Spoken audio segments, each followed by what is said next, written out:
Hello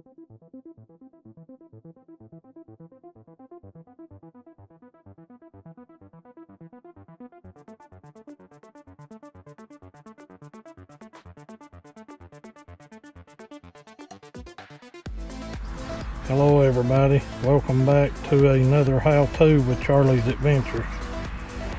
This will be part 2 of the 2021 Pioneer 520 brake, replacing the brakes. Part 1 was the front, and now we're moving on to part 2, which is the rear brakes. Alright, as you can see, I've got the 520. I pulled it up on the 4 ramps again, and then I've jacked this left rear up and took the wheel off and put a jack standing under it, and I put the NICs on the studs, wheel studs. And right in here is where we're going. You can see the rotor right here and the caliper right there. It's got one bolt going one way and another going the other. One bolt's back over here on the passenger side, and then the other one's from the rear on the other side. So I'm going to remove those and try to get the caliper off, and then see what we can do with it here.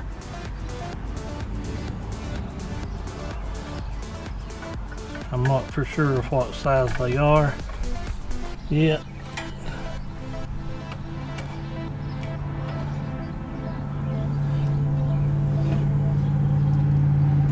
They're either a 10 or a 12 millimeter.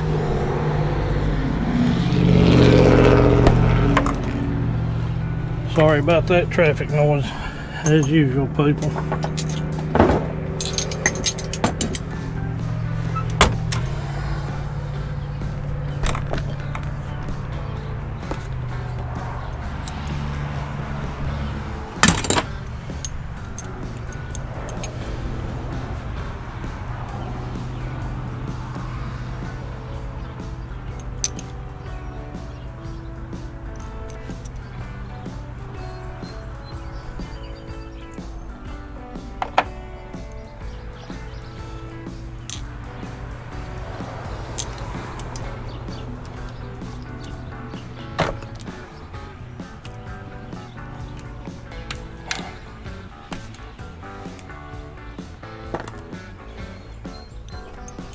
Alright, bear with me just one more second here, and we'll get me a piece of plywood to get on the ground way up where it's been raining so much.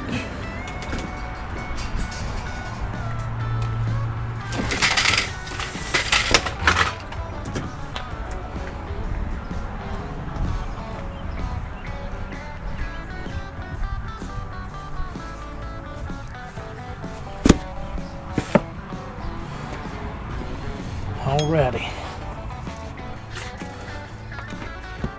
First thing I'm going to do is just try to see what size these caliper bolts are. And they are a 12 millimeter. Or that's what size socket it takes to get them off.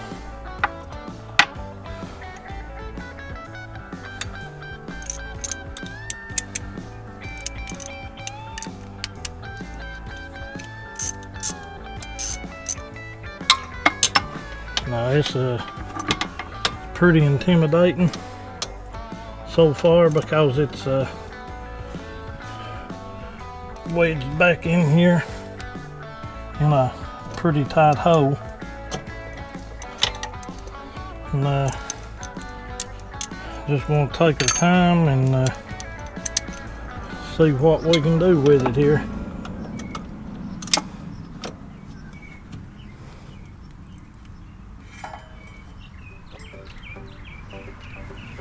Oh, and one other thing, you don't want your park brake on right now.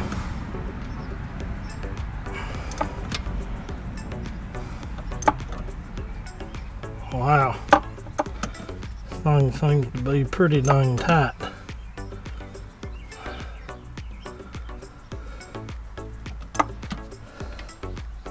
I mean real tight. I hope that's not left-hand threads or something.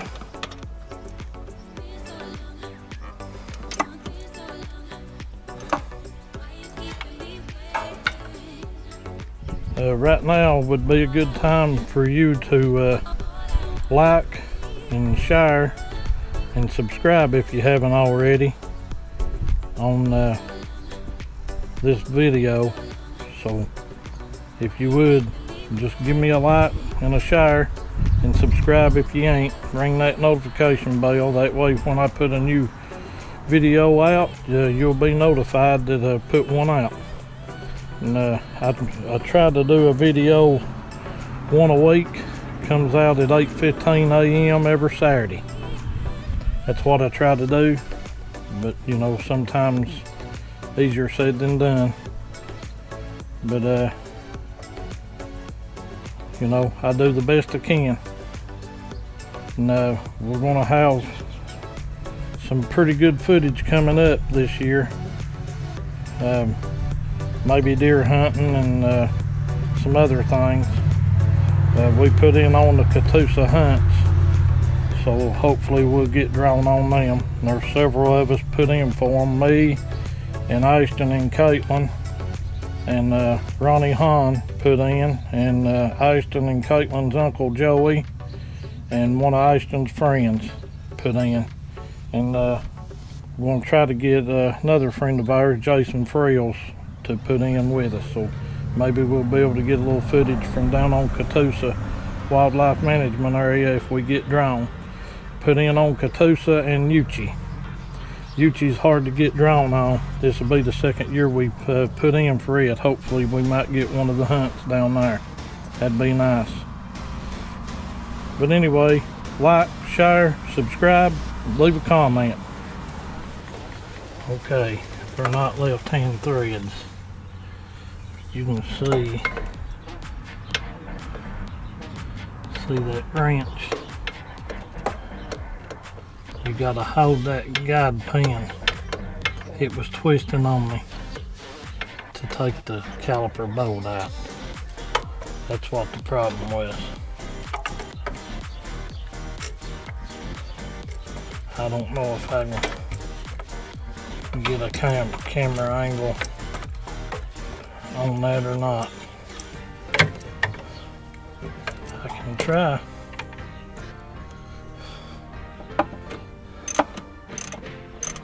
Alright, anyway, I've got a 1/4 inch drive ratchet with a 12mm socket, and I'm holding the guide pin with a 17mm wrench, and I'm trying to get this caliper bolt out.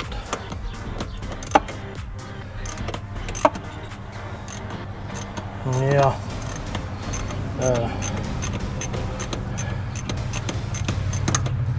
this is not the easiest thing I've seen to do, but right now I don't have a choice. I've got to get brakes on this thing.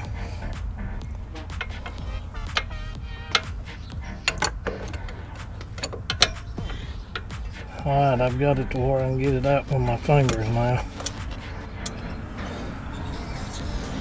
Okay, I've got that one out. Now I've got to move over and get the other one out. And have to get it out from the rear of the side-by-side.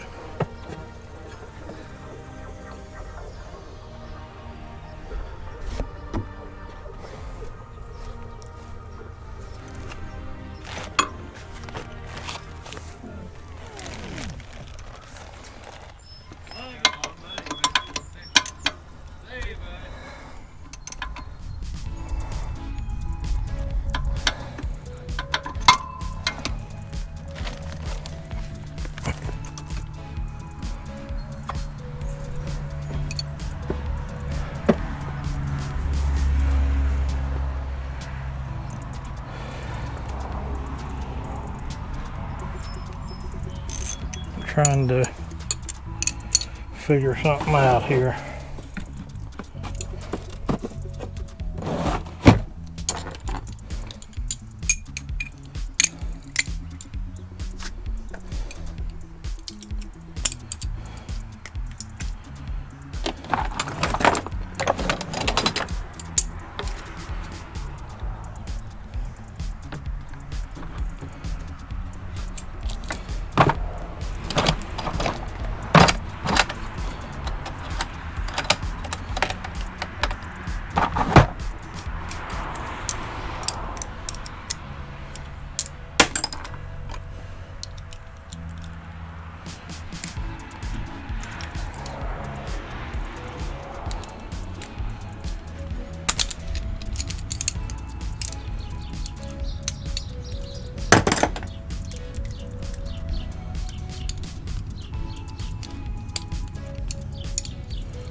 what I done is I went back here at the back and put a bunch of extensions on and a wobble head, and I got to it fairly easy.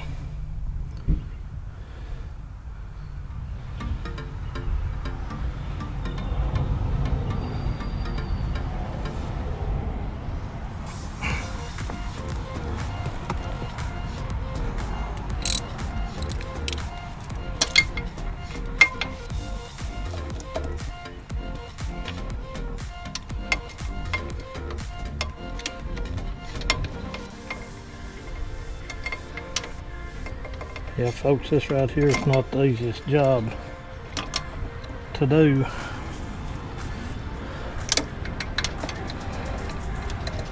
Somebody made this thing this tight.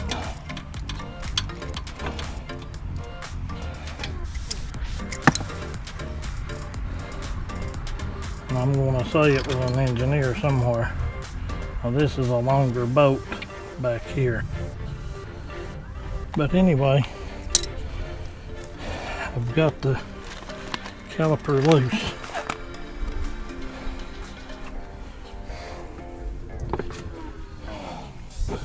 And it sounds like I've got another thunderstorm coming.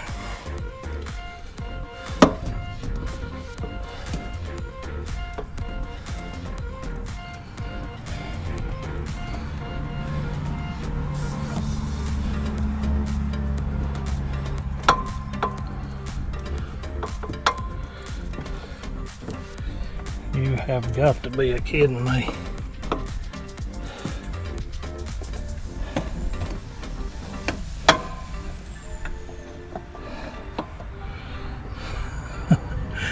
Oh boy.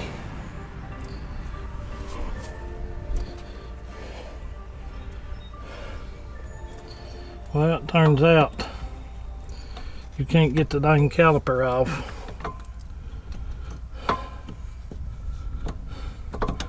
It's hitting the frame on the other side.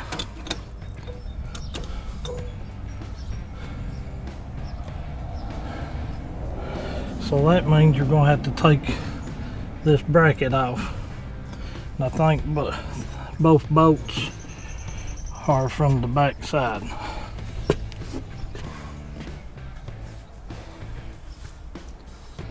I don't even know if that's going to get it or not.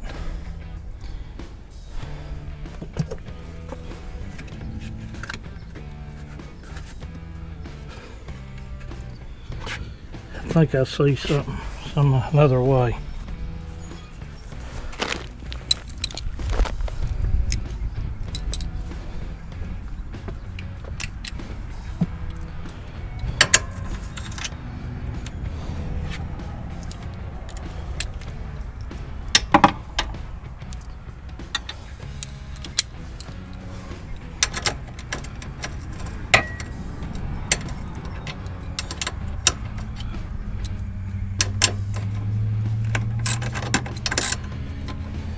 Okay, let me show y'all what I've had to do. I've had to take the air box and remove it. These bracket right here, 2 bolts right here, 10mm. You had a band clamp, a worm clamp on here and here. And I taped the throttle body off right here to keep from getting dirt in it. And then it had a tab right here that's set in this bushing right here. You just pull it up. Then I was able to manipulate the caliper off down there, as you can see. It made it a whole lot simpler.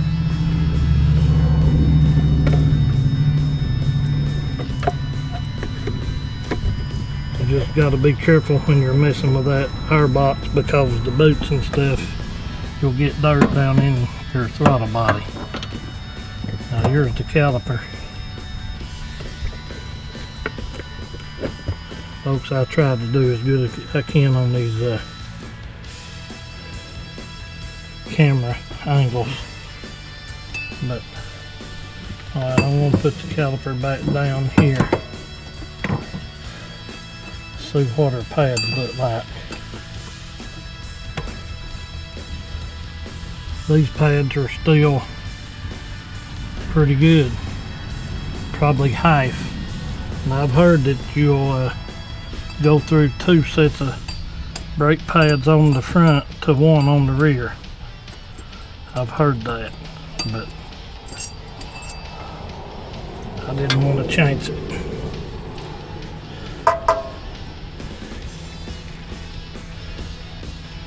You can see they're a lot thicker pad left than what was on the front, but these back brakes were squeaking.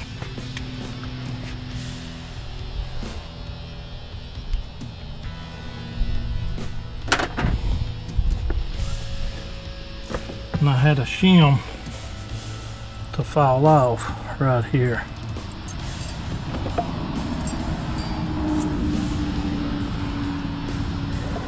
The camera just won't stay put.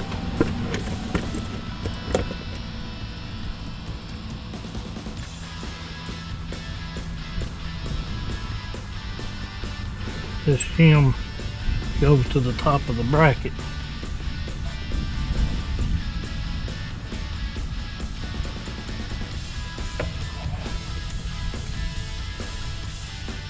Quite a bit of dust and dirt down in there. I got a feeling that's what was making it squeak.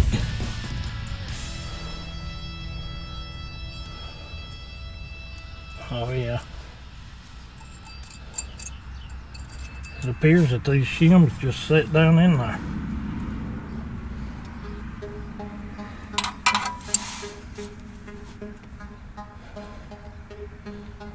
Now that's operating right.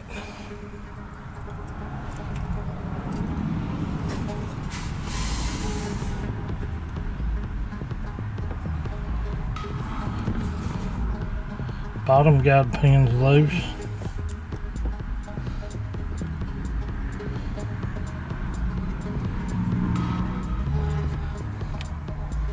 So I don't know. I do know that these were squeaking.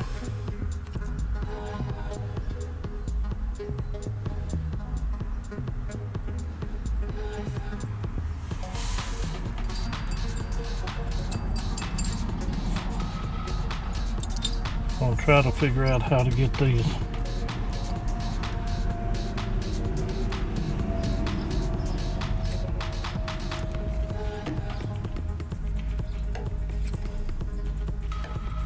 brackets to stay up on there. I think I'll see what the deal is.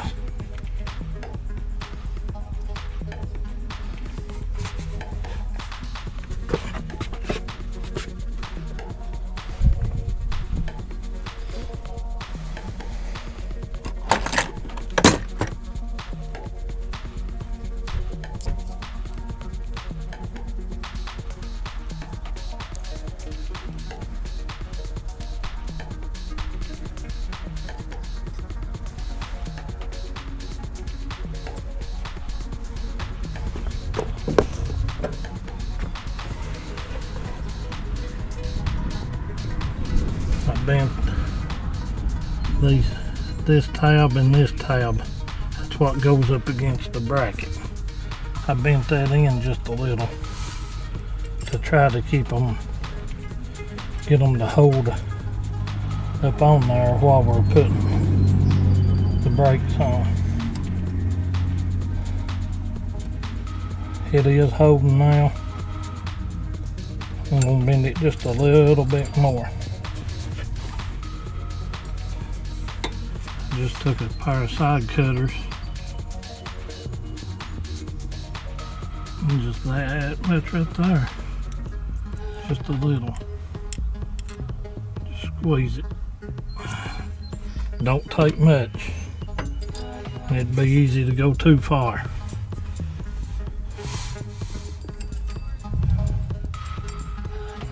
Let's see what I got here now.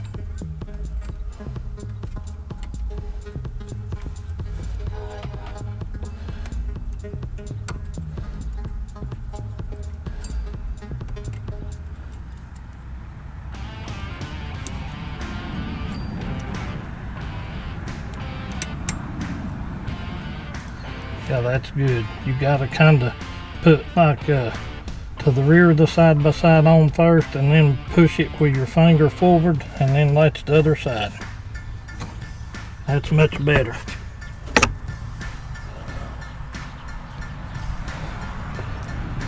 I'm gonna do this other shim the same way.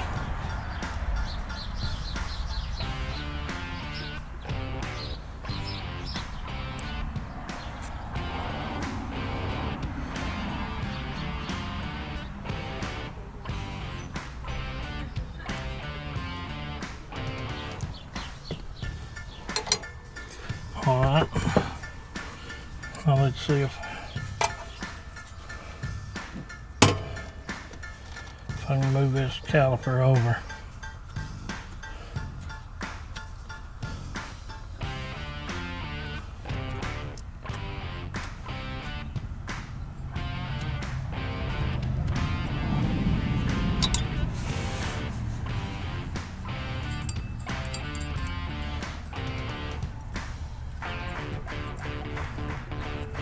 You gotta be very careful with these things, because these shims, they will cut you. I mean, in a hurry. I used to work at a place that made brake calipers for GM, and I was in maintenance there. And when you'd go to work on a machine, one of the assembly machines, sometimes you'd have to run a few parts yourself, and putting them shims on the bracket, you wasn't careful, they'd lay you open, and when they did, they'd go to the bone. Any of you all that worked at PBR knows what I'm talking about. Alright, let me get the new brake pads here.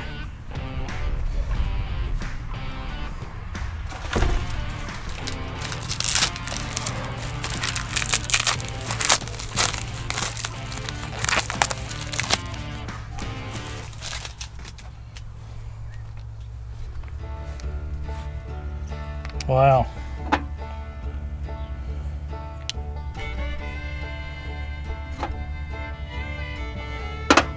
These new brake pads don't have the squeaker made on them.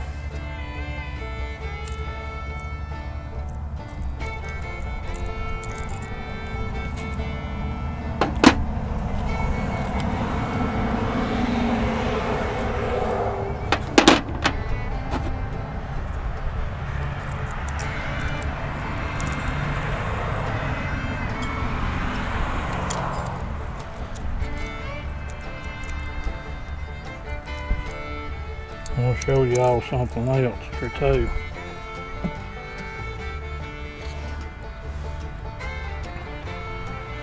These are the old brake pads, and these are the new ones. As you can tell, the old had the squeaker on them.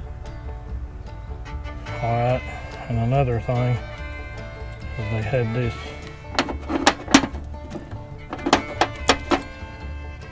shim right here, or like a, I don't know, metal shim, and then it had two plastic shims that goes on there, and you got a pin right here that holds them in line.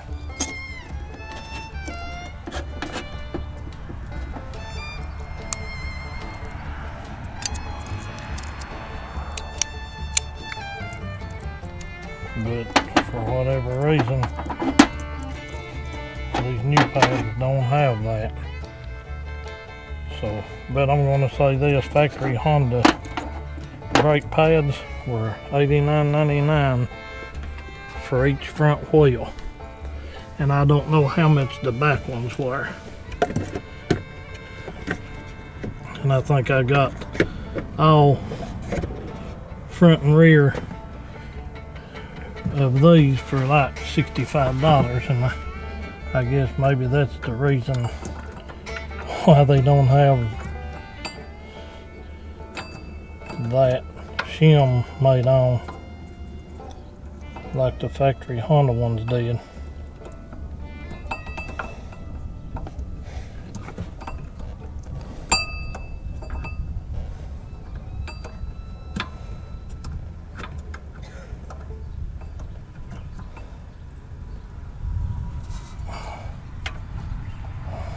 gonna tell y'all something. This, for a big man like me, kind of tight quarters. There's that pad.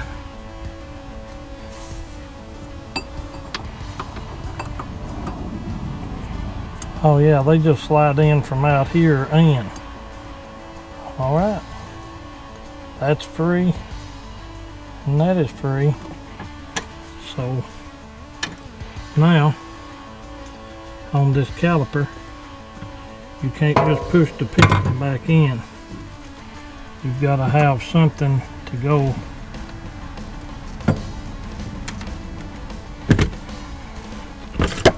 Well, hang on, folks. Very hard.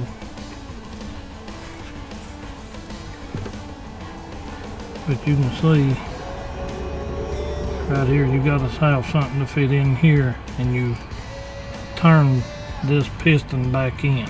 You put it like right there and turn it. So I'm gonna have to come up with something to do that with. Okay, I don't know if you all can see this or not, but I just got a big wide flathead screwdriver. You just wedge it in, you gotta watch that boot. And I turned it like that right there, and it pulled back down in there. So the piston is retracted now. Now, let's see if we can get this caliper back around.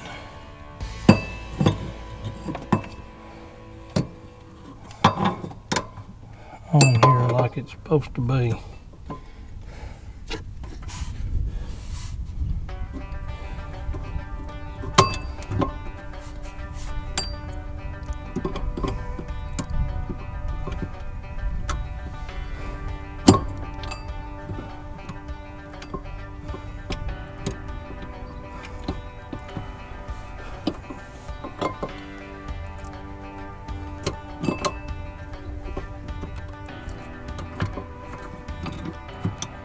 Alright, you all seen that. You just got to kind of finagle with it a little bit to get it.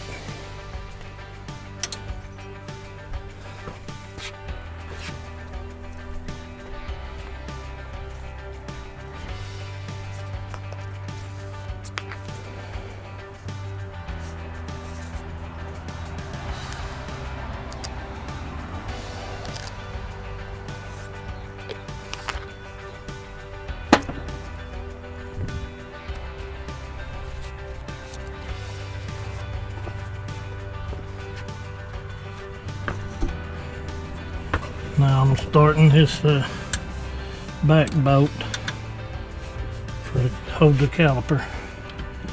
It's a long one, and I did put anti-seize on the threads. Don't know if that's a good thing or a bad thing or what, but that's what I done.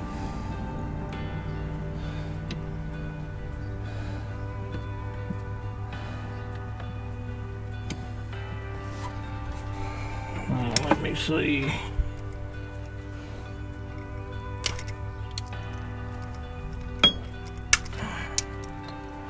What I can get going here.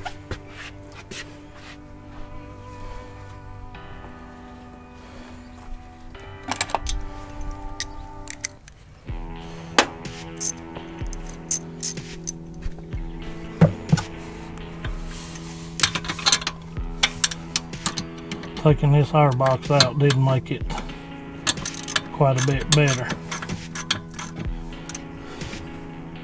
Are you all able to see here?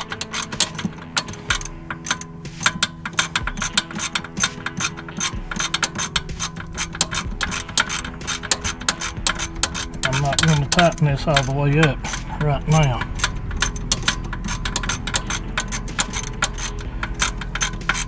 Just want to get it before it first starts to pull.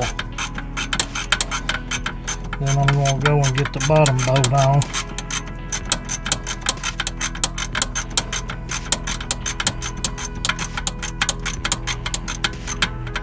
Right there, you can see it started to pull. So now I'm going to put a little anti-seize on this bottom bolt.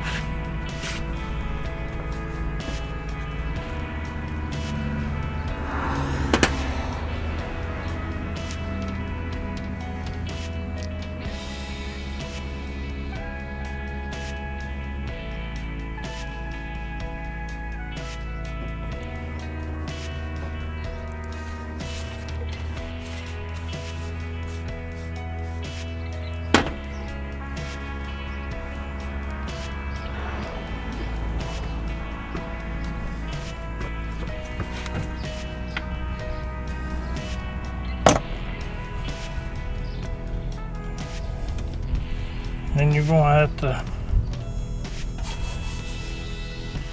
push down on the caliper because it's got a spring. It keeps it from rattling. Alright, I got that bolt started. So let's see if we can get this going.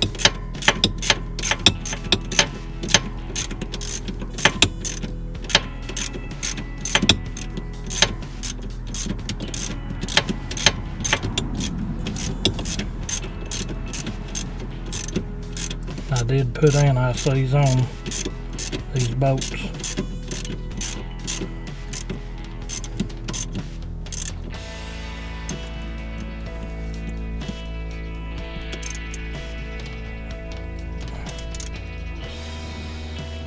Alright, I got that one tight, the bottom one.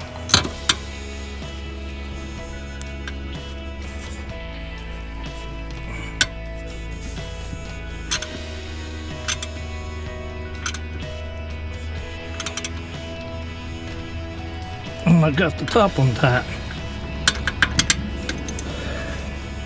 Alrighty. Oh, another thing. You see this plug? There is a plug on the passenger side of the airbox. You'll have to unplug it.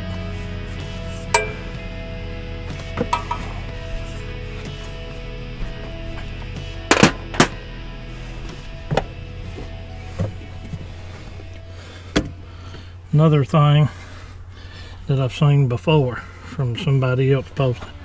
This is the tube you're supposed to take off to see what kind of junk you've got in your breather.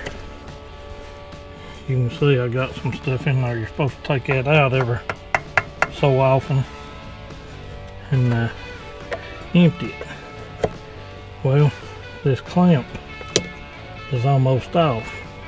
The clamp wasn't even up there on holding it, and I saw somebody else posted something like that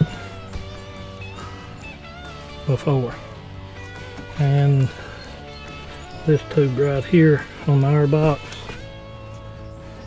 it goes right here on the motor. Just pull that off. Alright, I'm going to put this airbox back on. Okay, I've got the airbox almost put back in. This hose right here, it's just got that spring clamp on it. And when you put these boots on, you've got this boot and then a boot over here coming in from your airbox. I'm assuming that pulls in from the frame.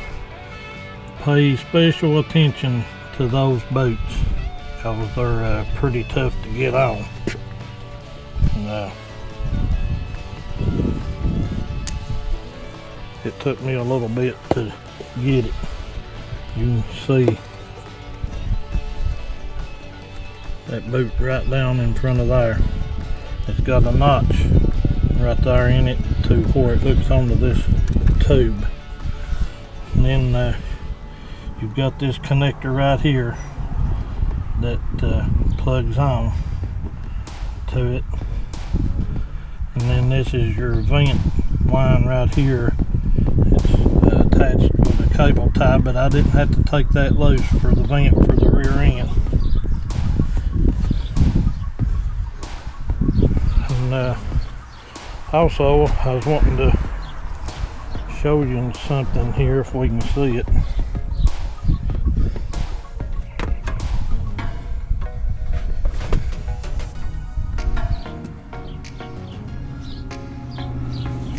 See this boot?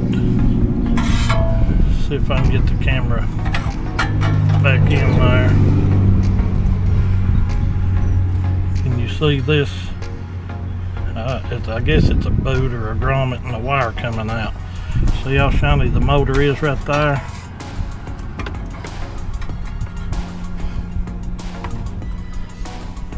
I'm trying to get you all the best angle I can. See how shiny the block is and the motor? I cleaned that. It's been leaking oil right there. And it's out of warranty. So I'm going to attempt, I've sprayed it off and cleaned it and got it clean. I'm going to try to take some Ultra Gray and put around that boot to see if it will stop it from leaking oil. You can see all the way down here the oil. See how it's kind of wet looking? It's all coming from there, running down. So I'm going to attempt to put some Ultra Gray on that, and I still like putting the 2 bolts up here on the frame right there for the air box. Alright, I'm going to put them 2 bolts in. I may actually leave them out until I put this Ultra Gray around that boot. I think that's for the stator, and for it to move a little bit, and then see if I can pack it up and under it. That Ultra Gray, it does a good job. Alright, I'll see what I can do with that, and then we'll be back.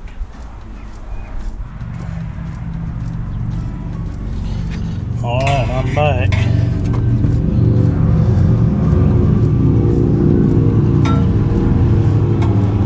You can see back in there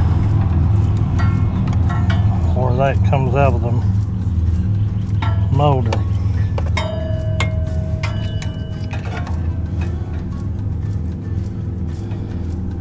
I put the Ultra Gray around it.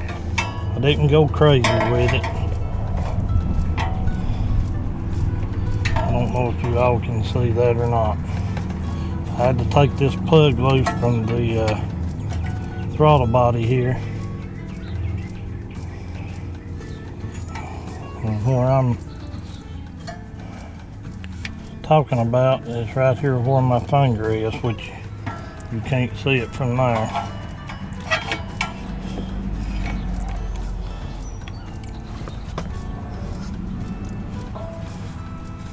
Right here. And I put the Ultra Gray all the way around it the best I could and tried to pack it up and under it. And I took this plug loose from the throttle body right here. I just snapped it back in. And I'm going to keep a watch on that and see will it stop leaking oil.